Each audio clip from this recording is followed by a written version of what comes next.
A historic coffee shop, a deaf young woman and a businessman who doesn't take no for an answer. What started as a simple buyout offer quickly turned into a quiet yet powerful battle.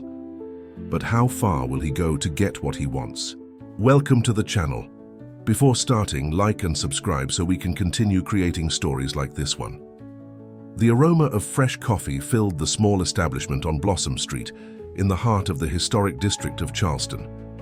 The Speaking Hands Cafe was known not only for the distinctive flavor of its carefully selected beans, but mainly for the story of its owner, Emily Reed, a 28-year-old deaf woman who had transformed a dream into reality.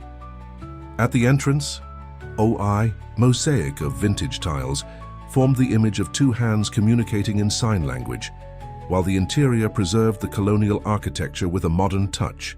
Polished wooden verandas, colorful stained glass and hanging plants created a welcoming environment that made customers return day after day.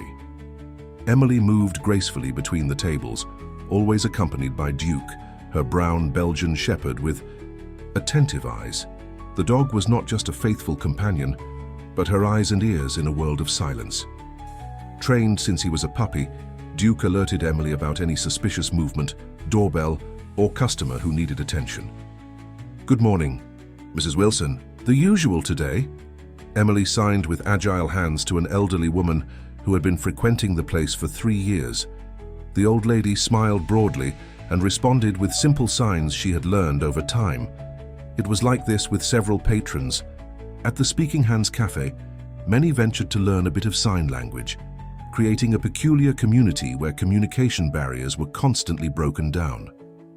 Sarah, the cafe's longest-serving employee, translated when necessary, but Emily prided herself on having created a space where her condition was not a limitation, but an opportunity for connection.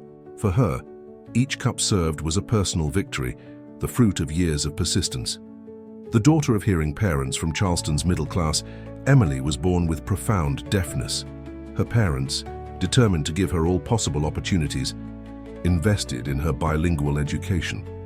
She graduated in gastronomy, specializing in specialty coffees. When she inherited a small sum from her maternal grandfather, she decided to invest in her dream of having her own business. The chosen property was an old mansion in the historic district of the city, which had been abandoned for years. With effort, she transformed ruins into a welcoming place that quickly became a meeting point for artists, students, and tourists, enchanted by the story behind the establishment. On that sunny October morning, as Emily arranged the homemade cakes, in the glass counter, Duke, who was resting near the door, suddenly perked up his ears. His behavior alerted Emily, who looked toward the entrance. A man in an impeccable suit and arrogant posture entered the space, followed by 2 assistants, carrying tablets and folders. "Richard Coleman," Sarah murmured to another employee, "the owner of that construction company that's buying all the buildings on the block." Emily observed the man with curiosity. Tall, in his 50s, carefully combed back graying hair, and a watch that probably cost more than all the equipment in her cafe. Richard examined the place with an analytical look, like someone evaluating merchandise. Duke positioned himself beside Emily, alert. There was something in the dog's posture that betrayed distrust. "Good morning. Are you the owner?" asked Richard, addressing Emily. Sarah quickly intervened, explaining that Emily was deaf and translating the question into sign language. Emily signed in response and Sarah translated, "Yes, I am the owner. How can I help you?" Richard smiled, revealing perfectly aligned teeth. "Great. I'm Richard Coleman, CEO of Coleman Developments. I'd like to talk about a business proposal." During the next hour at a secluded table, Richard laid out his plans. The construction company was developing Charleston Plaza, a luxury commercial and residential complex that would occupy the entire block. The cafe's building was the only property left to acquire to complete the project. "We're willing to offer a value well above market price," Richard explained, while his assistant showed plans and projections on a tablet. "It would be a unique opportunity for you." Emily observed the documents with a neutral expression, while Sarah translated every word. When Richard finished, she signed her response firmly. "I appreciate your visit, Mr. Coleman, but I have no interest in selling. This place isn't just a business for me, It's my story, my identity." The smile on the businessman's face faltered for a moment, but he quickly regained his composure. "I understand your emotional attachment, but I ask you to consider it rationally. The value we're offering would allow you to open a much larger establishment in another location." "It's not a question of size or money," Emily replied through, "Sarah, this cafe represents my struggle for independence. Besides, it's part of Charleston's historical heritage." Richard straightened in his chair, adjusting his expensive tie. "Ms. Reed, I'm a practical man. My project will bring progress, jobs, and modernity to this area. It would be a shame for us to enter into an unnecessary litigation." The veiled mention of a possible legal dispute did not go unnoticed. Duke, sensing the growing tension, moved closer to his owner. "There's no litigation to consider, Mr. Coleman. The property is mine and not for sale. Please respect my decision." The businessman stood up, collecting the documents with an abrupt movement. Something in his eyes changed, a calculating coldness replacing the artificial cordiality. "You clearly don't understand how business works in the real world. Reconsider my offer by the end of this week, or the conditions will change significantly." Emily remained firm, sustaining the man's gaze without showing intimidation. Richard left with long strides, leaving behind a business card on the table. The atmosphere in the cafe became heavy, and Sarah placed a comforting hand on Emily's shoulder. "Don't worry, he can't do anything against us," the employee signed. Emily nodded, but something in the depth of her eyes showed concern. Charleston was undergoing an accelerated transformation. Historic mansions were giving way to modern developments with alarming frequency. Small business owners like her faced constant pressure from large developers.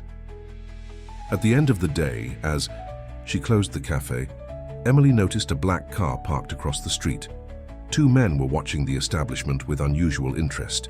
Duke growled softly, confirming her suspicions. Richard Coleman's visit had not been just a business proposal. It was the beginning of a battle. In the days that followed, Emily began to notice subtle changes in the routine of the Speaking Hands Cafe. Some suppliers communicated with embarrassed expressions that they could no longer deliver to the location due to route reorganization. Regular customers reported being approached as they left the establishment by people questioning the quality of the service and suggesting other cafes in the area. On a Thursday morning, Emily arrived to open the cafe and found a notice from the City Hall stuck to the door. A surprise health inspection was scheduled for that same afternoon. In 5 years of operation, she had never experienced similar problems. "This has Coleman's fingerprints all over it," signed Lisa, Emily's cousin and attorney, who was called in urgently. "He has contacts in the municipal administration, but don't worry, your permits are in order, and the cafe has always been impeccable." Lisa wasn't wrong. The inspection occurred under the watchful eyes of Emily and her staff. The inspectors scrutinized every corner of the establishment, looking for any irregularity, but left empty-handed. As she watched the inspection car drive away, Emily again noticed the black vehicle strategically parked at the corner. On Sunday, the only day the cafe remained closed, Emily took the opportunity to visit her parents in Mount Pleasant. Sitting on the porch with a view of the water, she confided about the growing pressures. "Be careful, honey," advised Mr. Reed, Emily's father, signing with the calloused hands of a retired fisherman. "Men like this Coleman aren't used to hearing, no? Especially from a young deaf woman," added Mrs. Reed, her mother, a high school English teacher. "They underestimate people like you their whole lives." Emily smiled with confidence. "That's exactly why I won't give in. The cafe isn't just a business, it's a statement. We are capable of building our dreams regardless of the limitations others see in us." The next morning, upon returning to the historic district, Emily found Sarah and other employees gathered in front of the cafe. The showcase displaying the awards won by the establishment had been broken during the night.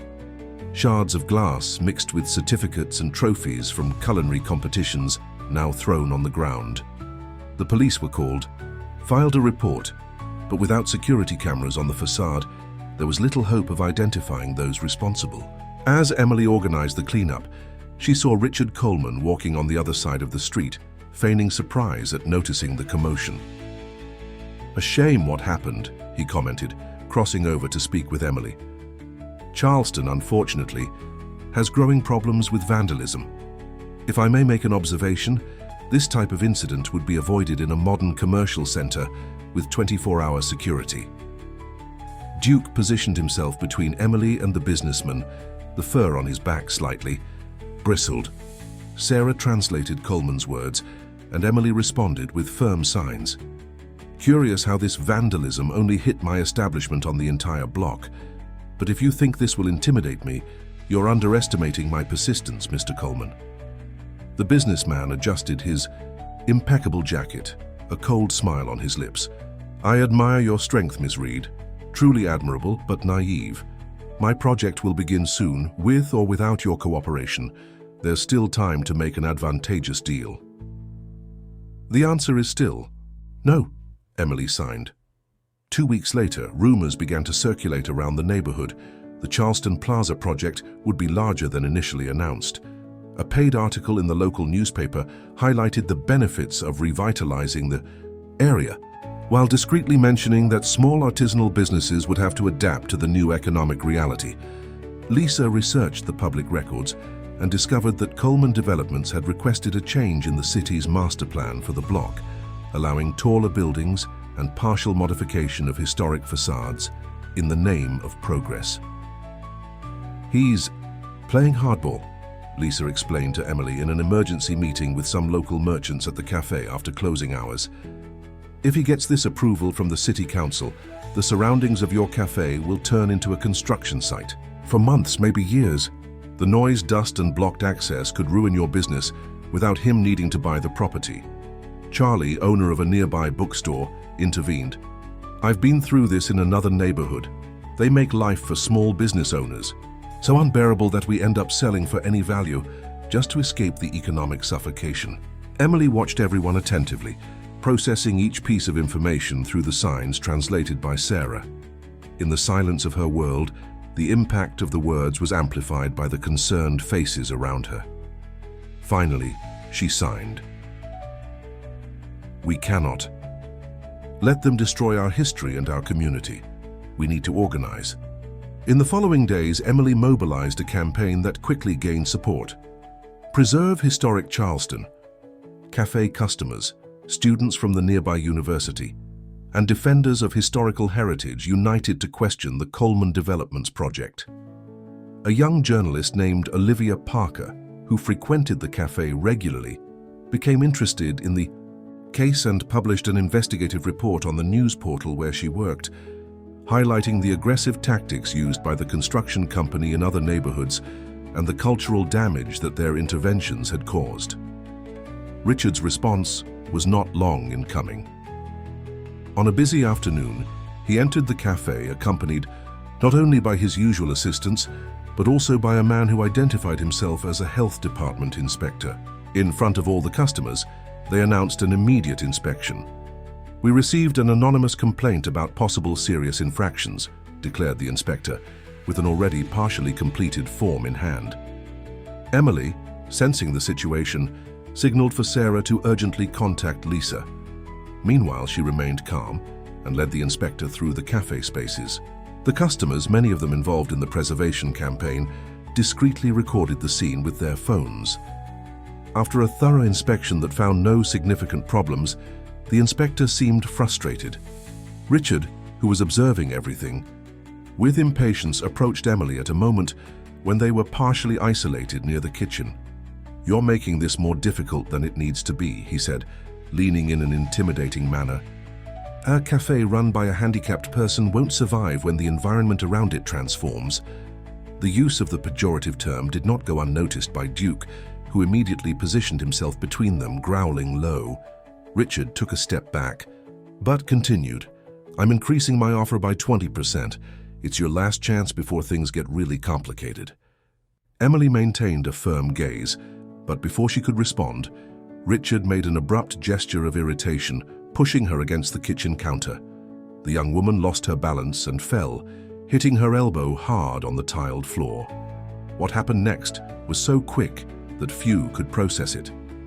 Duke advanced, positioning himself over Emily in a defensive posture, his teeth bared, a deep growl coming from his throat. He did not attack, but the message was clear. One more step, and there would be consequences. The entire cafe went silent. Customers rose from their tables. Employees rushed to help Emily. Richard, momentarily disconcerted by the animal's reaction and the situation he had created, retreated to the door. "This won't end here," he threatened, adjusting his crumpled tie. This aberration of a business has its days numbered. When Lisa arrived 15 minutes later, she found the cafe in an uproar. The video of the push was already circulating on social media, captured by at least 3 different customers. Richard Coleman's face, contorted with anger as he assaulted a young deaf woman, was exposed for all of Charleston to see. "We'll file a police report immediately," Lisa stated, "and tomorrow we'll file for a restraining order." That night, as Emily applied an ice pack to her bruised elbow in her apartment above the cafe, Duke remained alert, refusing to move away from his owner. Emily's cell phone wouldn't stop receiving messages of support from customers, friends, and even strangers who had seen the video. Among the notifications, an anonymous message caught her attention. "Be careful. Coleman doesn't accept public humiliation. He will counterattack." In Richard Coleman's luxurious penthouse, with a view of Charleston Harbor, the businessman poured himself an expensive whiskey while repeatedly watching the footage of his confrontation with Emily on local news. His face, normally calculating and controlled, contorted into an expression of pure anger. His phone rang incessantly. Concerned investors, press officers trying to control the damage, political allies wanting distance from the controversy. "Turn off that damn television, Richard," ordered Vanessa Coleman, his wife, a socialite known in the city's charity events. "Do you have any idea of the extent of the damage? I'm getting messages from all my friends." "It's a tempest in a teacup," he replied, turning off the device with an abrupt movement of the remote control. "In a week, no one will remember this. You assaulted a deaf woman, Richard, a beloved businesswoman in the historic district with a service dog. Could you have chosen a more sympathetic victim?" Vanessa adjusted the cashmere over her slender shoulders. "The foundation board is considering temporarily removing you." Richard shot an icy look at his wife. "That disabled person is getting in the way of our company's biggest project. Millions in investments depend on that block." "A historic mansion, Richard. A heritage-listed property that you couldn't demolish anyway. There are ways to get around the listing. The problem is that girl refuses to sell, and now she's mobilizing public opinion against us." Richard finished his drink in one gulp. "But she doesn't know who she's dealing with." The next morning, as the repercussions of the video continued, Emily faced a series of interviews for media outlets interested in her story. With Sarah's help as an interpreter, she spoke about the importance of the Speaking Hands Cafe as a space for inclusion, and about the struggle to preserve the cultural identity of Charleston's historic district. "It's not just about me or my business," Emily signed to a reporter from Charleston News. "It's about resisting the gentrification that drives ordinary people out of historic spaces to make way for developments that don't engage with the local culture." The sudden notoriety brought a wave of new customers to the cafe. Residents from various neighborhoods in Charleston made a point of showing support by patronizing the establishment.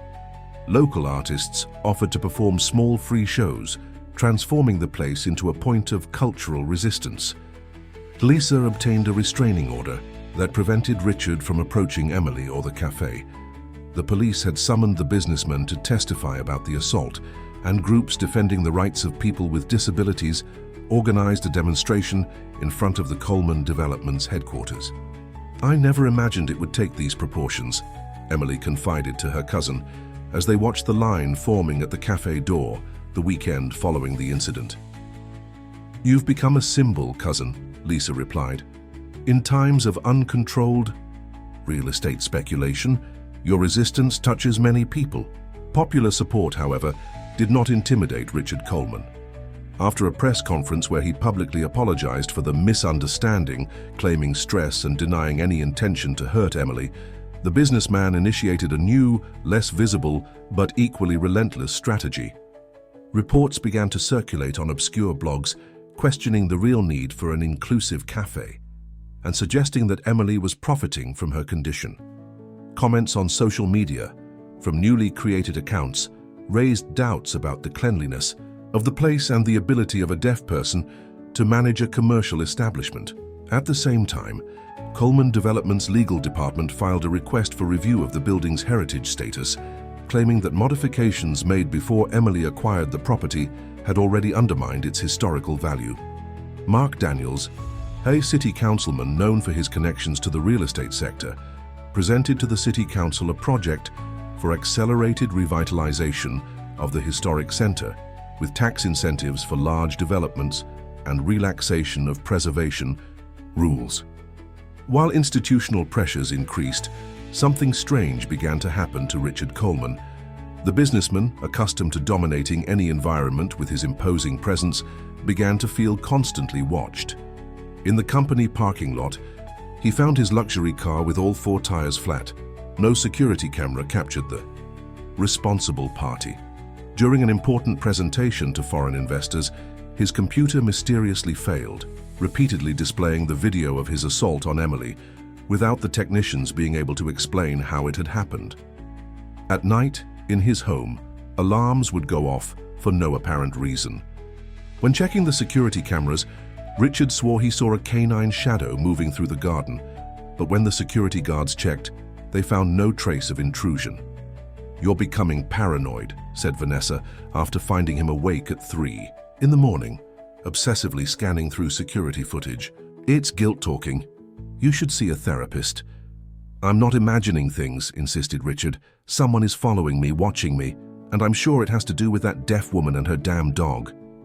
The following week, Richard received an even harder blow. Paul Matthews, a former employee fired 3 years earlier after reporting irregularities in another construction project, reappeared with compromising documents. In an interview for the same news portal where Olivia Parker worked, Paul revealed that the Charleston Plaza project included plans to circumvent environmental and archaeological restrictions in the area. They know there's an important archaeological site in the subsoil of that block, with vestiges from the colonial period that should be preserved, Paul stated in the interview. But the reports were manipulated to hide this information from the authorities. The allegations, backed by emails and internal documents, led the district attorney's office to open a preliminary investigation. Investors began to withdraw support for the project, fearing association with possible irregularities, and the value of Coleman Development shares plummeted. Richard, surrounded by lawyers in an emergency meeting, couldn't understand how those documents had leaked. "Paul Matthews didn't have access to these reports. Someone inside is sabotaging us." Meanwhile, at the Speaking Hands Cafe, Emily continued her routine, apparently oblivious to the problems faced by her antagonist. The movement in the establishment had stabilized at a level higher than before, and the Preserve Historic Charleston campaign was gaining more and more supporters. On a quiet afternoon, Olivia Parker, the journalist responsible for the reports about Richard, showed up for a coffee. While they talked through Sarah, who translated, Olivia showed Emily a notification received by email. "An anonymous source is sending me documents about other problematic Coleman Developments projects," explained Olivia. "Information that shows a pattern of behavior, pressure on small property owners, bribing inspectors, tampering with technical reports." Emily observed the documents with interest, but also with some discomfort. "I don't know who's doing this, but I have no relation to these leaks." Olivia smiled. "I'm not suggesting you do. I just thought you'd like to know that Richard Coleman is facing more serious problems than the bad publicity for having assaulted you." That same day, when closing the cafe, Emily noticed that Duke seemed restless, constantly going to the door as if he wanted to go out. Intrigued, she decided to put a leash on the dog and take a walk around the block.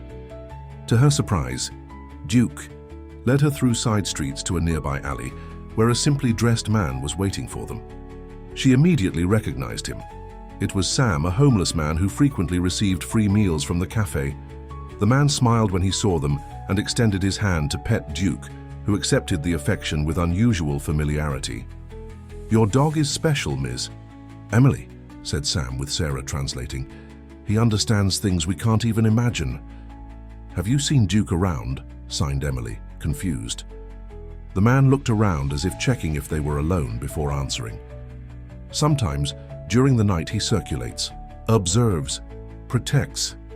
What do you mean? Duke sleeps in my room every night. Sam shrugged. I only tell you what I see, ma'am. And I'm not the only one. Ask the street folks. Some swear they've seen your dog watching that rich man's house who assaulted you. A chill ran down Emily's spine. That was impossible. Duke never went out alone, especially at night, or did he? Upon returning to the cafe, Emily examined the animal carefully. Duke returned her gaze with the same loyalty as always, but there was something in his intelligent eyes that seemed different, a depth that she had never noticed before. For a moment, Emily felt as if she didn't completely know the being that had shared her life for years.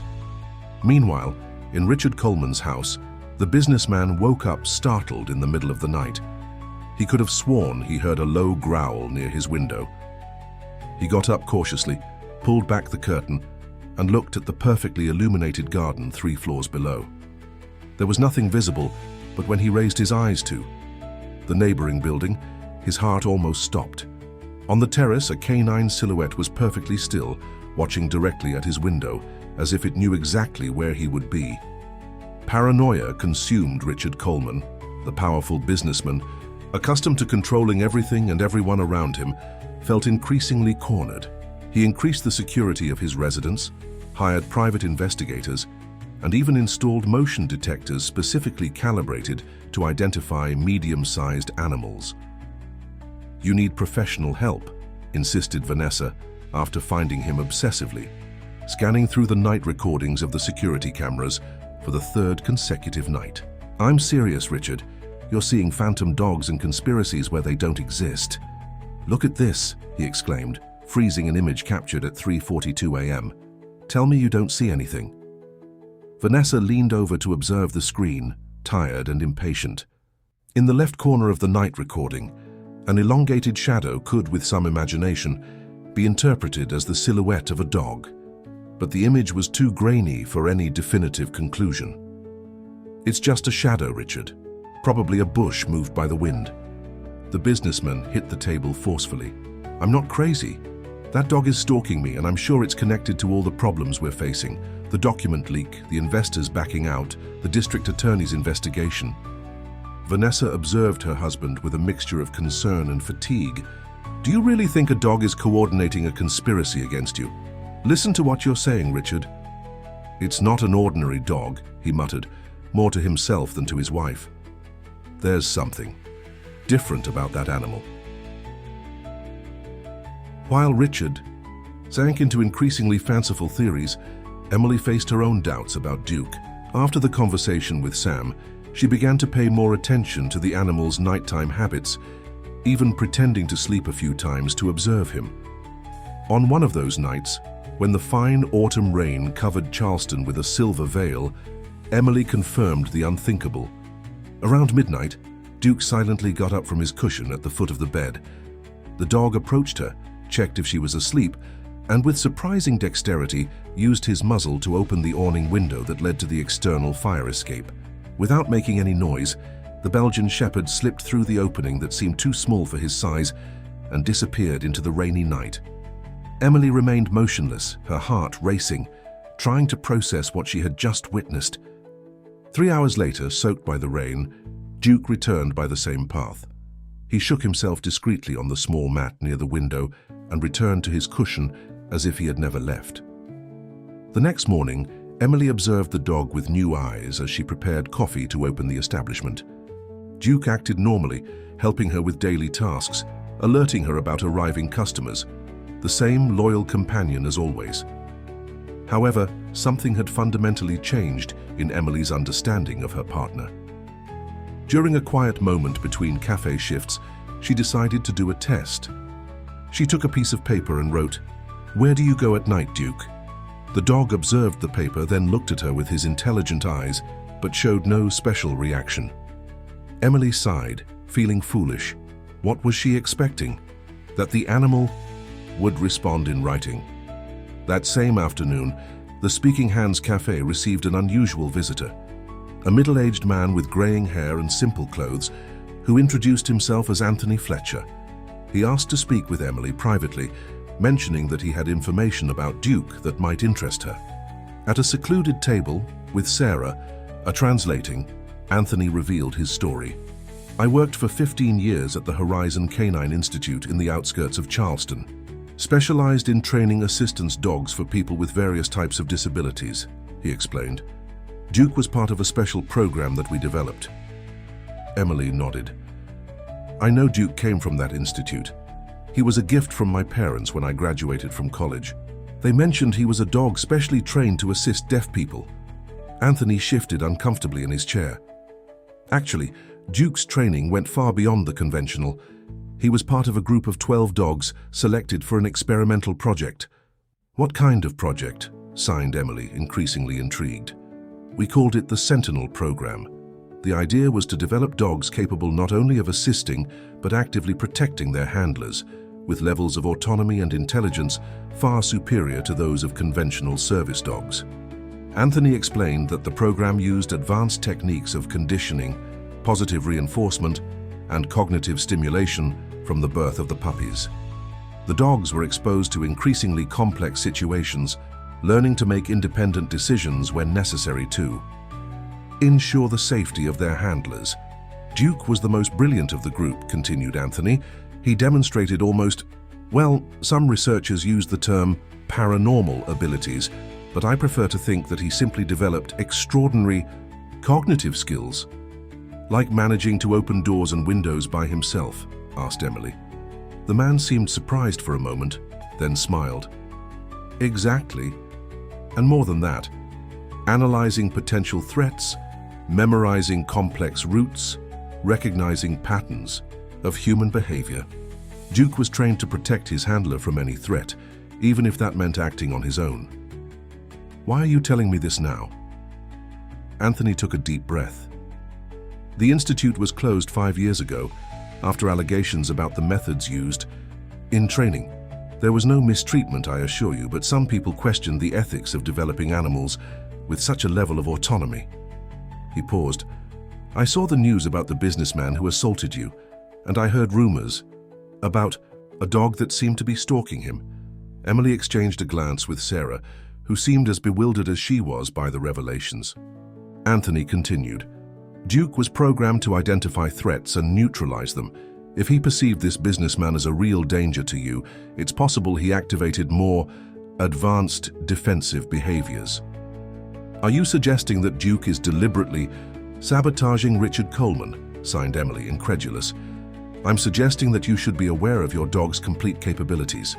Anthony extended a card. "If you need to talk more about this, you can call me." After the man left, Emily observed Duke, who had remained lying at her feet during the entire conversation, apparently oblivious. Could it be possible that this animal, her loyal companion for years, was waging a private war against Richard Coleman without her knowledge? The answer came sooner than expected. That night, as she was closing the cafe, Emily received a call from Lisa. Her cousin seemed euphoric. "You won't believe it. Richard Coleman has just been removed from the presidency of the construction company by the board of shareholders. An internal audit found serious irregularities in recent projects, including Charleston Plaza." Emily signaled her surprise to Sarah, who was helping with the closing and translated the news via video call. "That's not all," continued Lisa. "A former IT department employee leaked emails from Richard discussing illegal tactics to pressure property owners who refused to sell their buildings.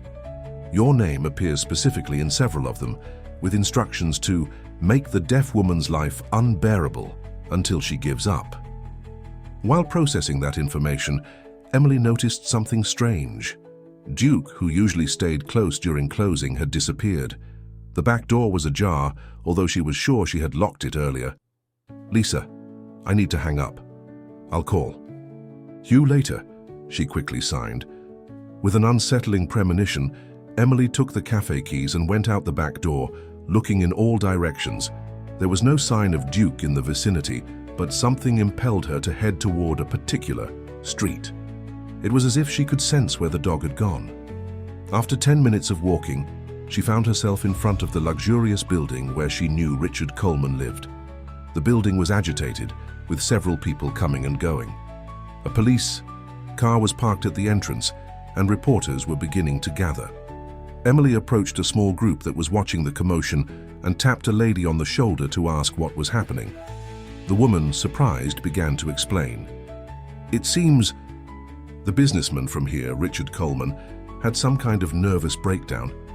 He was shouting about a dog that was stalking him, knocked over furniture, threatened security guards, and they had to call an ambulance. At that exact moment, Emily saw paramedics leaving the building with a stretcher. Richard Coleman was restrained, with safety straps, gesticulating frantically and shouting incoherent words. His wife, Vanessa, followed close behind, visibly shaken. For an instant, Richard's gaze crossed with Emily's in the crowd.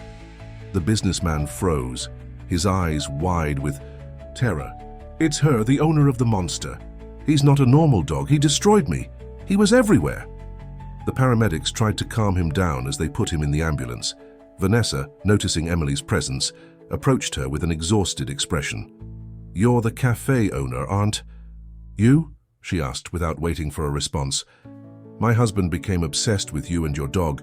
He really believes your animal is some kind of supernatural entity stalking him. The doctors say it's a psychotic break caused by extreme stress." Emily just observed in silence, not knowing how to react. Vanessa continued, "I want you to know that I'm withdrawing all support for the Charleston Plaza project. The company will be restructured under new management, and our lawyers will contact you to offer compensation for the distress Richard caused." She sighed deeply. Sometimes, the universe has strange ways of balancing things out. As the ambulance departed and the crowd began to disperse, Emily felt a familiar presence beside her. Duke had returned perfectly clean and calm, as if he had just taken an ordinary evening walk.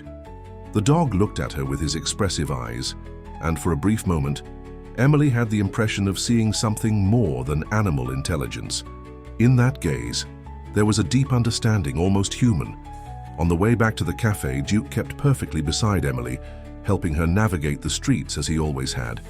Any casual observer would see only a deaf young woman and her dedicated service dog returning home after a day of work. But now Emily knew there was much more to their story than anyone could imagine. And as she walked through the historic streets of Charleston, a question persisted in her mind. How far would Duke go to protect her?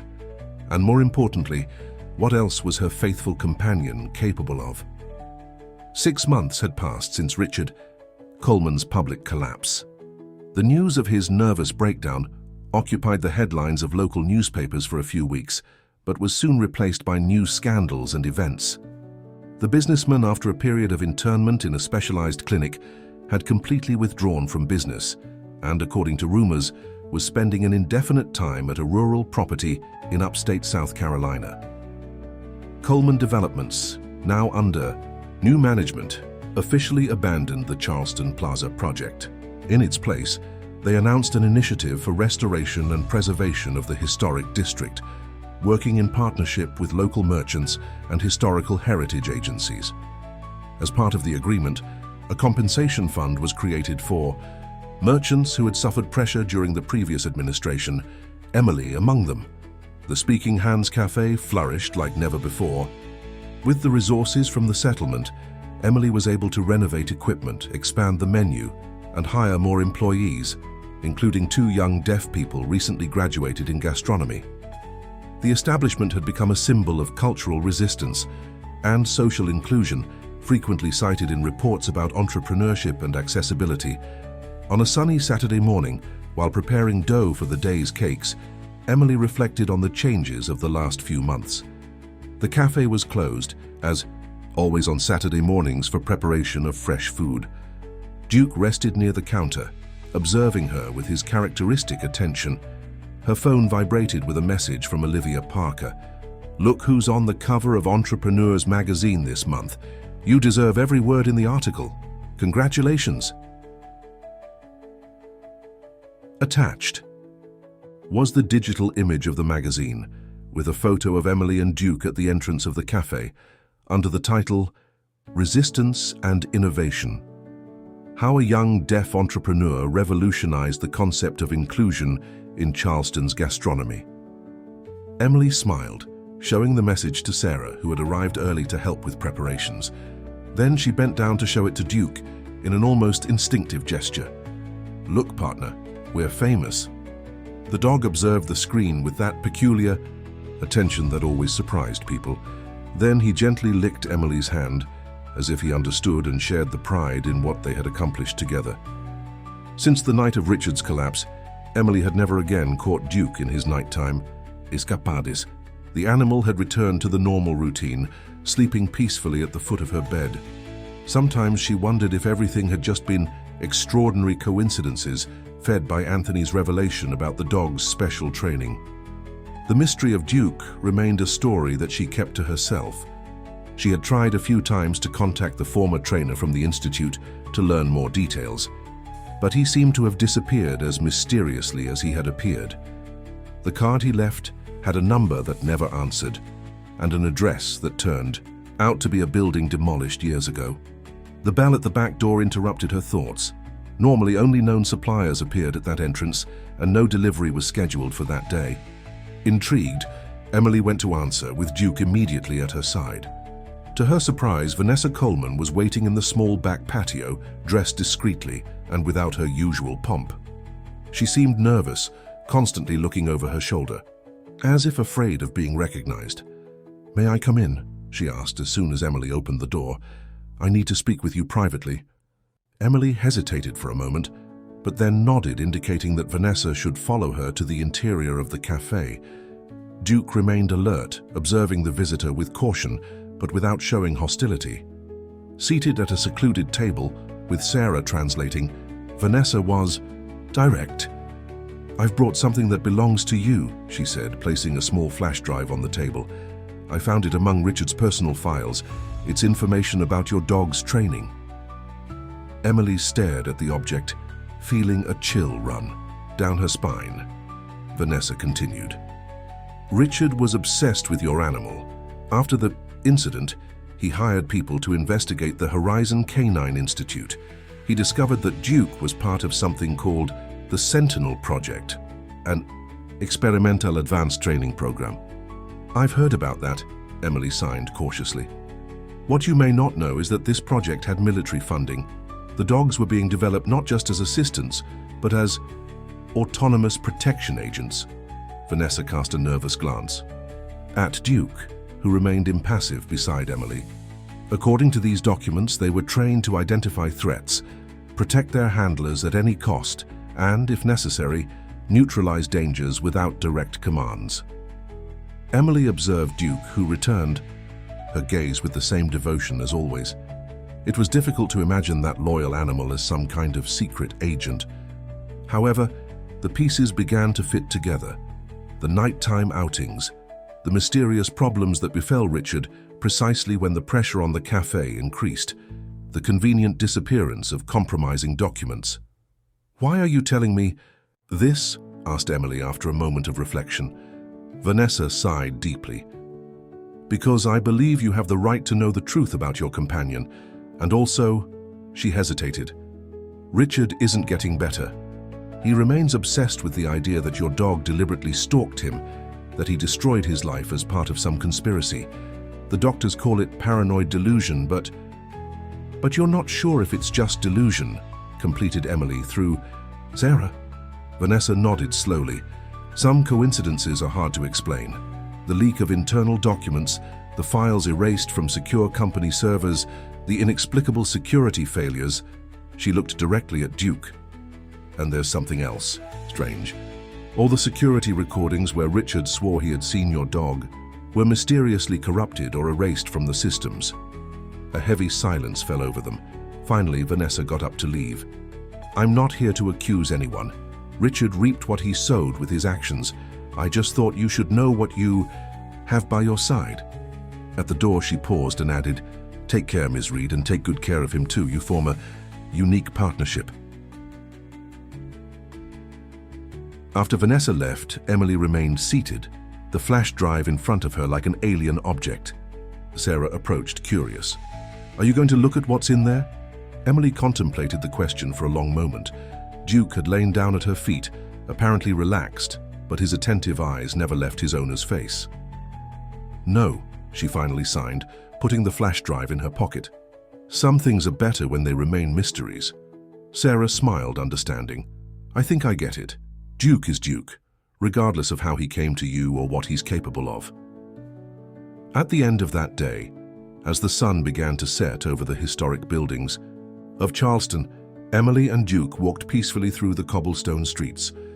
The cafe had closed early, as a planned renovation would begin the following week. A new space would be created specifically for American Sign Language classes, open to the community. Seated in the small park near the waterfront, with the stunning view of Charleston Harbor before them, Emily removed the flash drive from her pocket. She contemplated it for a few moments, feeling its symbolic weight. Finally, with a decisive movement, she threw it into a nearby trash can. Duke observed the gesture, then looked back at his owner with those deep eyes that always seemed to understand more than they should. Emily smiled, caressing the dog's soft fur. It doesn't matter what you are or what you can do, she signed, knowing that somehow Duke understood. We're a team. What happened to Richard? Well, he deserved every moment of fear he felt. A gentle breeze blew from the sea, bringing the characteristic smell of salt water mixed with the aromas of food that permeated the tourist streets. Tourists and locals passed hurriedly, some stopping to admire the sunset, others recognizing Emily and waving in admiration. You know what's funny? She continued, signing to her faithful companion. All these years, I thought you were here to protect me because I'm deaf, but now I wonder, maybe I was chosen to protect you, to provide a home for an extraordinary being who needed someone who would accept him completely. Duke tilted his head slightly to the side, as he always did when he was particularly attentive to Emily's words. Then gently, he placed his paw on her hand in an almost human gesture of understanding. That night, as they returned to the apartment above the cafe, Emily reflected on the extraordinary events of the past few months. A powerful man had tried to destroy everything she had built, using his money and influence as weapons. Against all odds, she had resisted and won, with the silent and mysterious help of her most loyal partner. Watching Duke fall asleep peacefully on his cushion, Emily realized that some questions would remain without definitive answers. Was Duke really capable of understanding complex situations and acting independently to protect her? Had he manipulated events and people to bring down Richard Coleman? Or was it all just an extraordinary sequence of coincidences?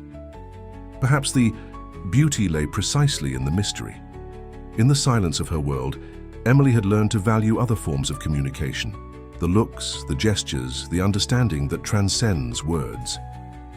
The bond between her and Duke went beyond the conventional relationship between human and animal. It was a partnership based on absolute trust. Weeks later, with the Speaking Hands Cafe in full expansion, a new sign was installed at the entrance. Below the traditional image of hands conversing in sign language, a new element was added: the silhouette of a vigilant Belgian shepherd, silent guardian of the space that had become a symbol of resistance and inclusion. Unaware, visitors saw only a dedicated service dog, always beside his deaf owner. But regular patrons of the cafe often commented in hushed tones about the animal's unusual intelligence, how he seemed to understand complex conversations, how he anticipated needs, how his expressive eyes seemed to contain ancient wisdom. And if occasionally someone showed any disrespectful attitude within the establishment, Duke would simply position himself nearby, staring fixedly at the person with those penetrating eyes. It was enough for the behavior to be immediately corrected. Some said that on full moon nights, a canine silhouette could be seen traversing the rooftops of the historic district, like a vigilant guardian protecting not only his owner, but the entire community that had welcomed her. Others swore that in moments of imminent danger in the neighborhood, a dog appearing out of nowhere had prevented robberies or helped people in difficulty. They were just stories, of course, urban legends that grew and transformed with each retelling. But in the heart of Charleston's historic center, in the comfort of the Speaking Hands Cafe, Emily Reed smiled upon hearing these rumors. And Duke, lying at her feet with his constant vigilance, seemed to share that enigmatic smile. Together, they had created more than a business. They had built a refuge where differences were celebrated, where communication barriers were torn down, and where the word impossible lost its meaning. And if behind that inspiring story there existed a deeper mystery, well, some questions are better when they remain without a definitive answer, wrapped in the sweet mist of possibility. After all, in the silence of a world without sounds, Emily had discovered the most powerful of truths. Sometimes the deepest communication happens without words, in the understanding look between two beings who chose each other as family. Dear listeners, we hope that Emily and Duke's journey has touched your heart. To continue exploring equally captivating stories that challenge limits and celebrate overcoming, we've prepared a special playlist with inspiring American narratives. Find it here, clicking to your left. If this story about courage, loyalty, and mystery awakened something in you, don't forget to subscribe to our channel and leave your like on this video. Every day we bring exclusive content that explores the rich cultural diversity of America and its extraordinary characters. What did you think of the special relationship between Emily and Duke? Have you witnessed surprising connections between humans and animals? Share your experiences in the comments below. We're eager to know your stories too.